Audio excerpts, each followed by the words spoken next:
Well, I have to apologise. There's rather less videos today than usual. It's because I had to do a talk this morning and do some travelling, and I'm completely shattered.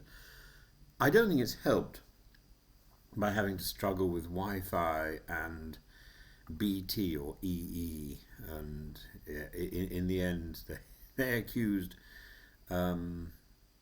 Apple of being the offender. And in fact, do seem to put things right, though there's been shakes and nonsense going on all evening. I tried to do a lesson later this evening and simply couldn't get online. But anyway, things seem to have settled down. And it brings me to Andrew Mountbatten-Windsor. Somebody said to me I shouldn't do him the honour of giving him the hyphen. I add the hyphen with irony. It was added later, and I think it should be pointed out. There are moments in constitutional monarchy when symbolism speaks louder than any speech, and the decision to strip Andrew Mountbatten-Windsor of his final royal honours is one of them. A formal notice today that the Crown will no longer carry the reputational burden of his association with Jeffrey Epstein, and the mechanism matters. These changes were not quietly implied but publicly recorded in the London Gazette, the official journal of state.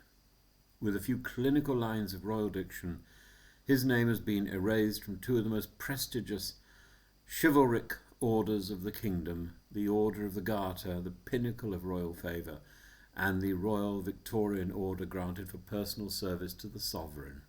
Cancellation, annulment, removal from the register. In heraldic terms, it is civic excommunication.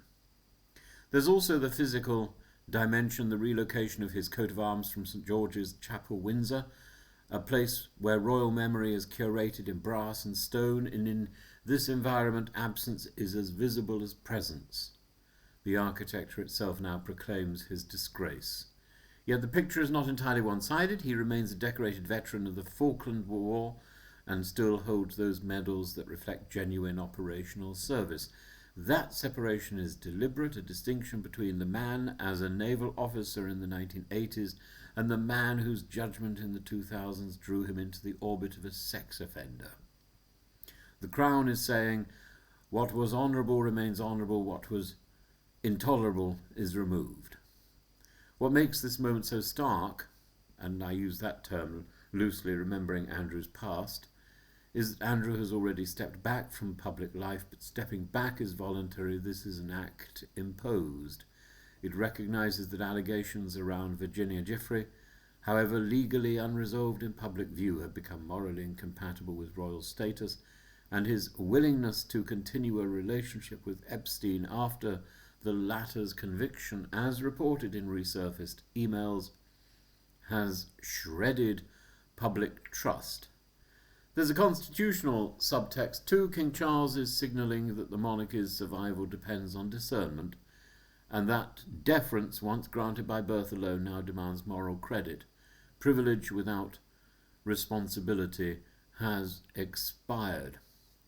The palace's final note will likely be the review of his honour in naval rank, but the essential judgment has already been delivered. The monarchy has chosen its own legitimacy over family loyalty.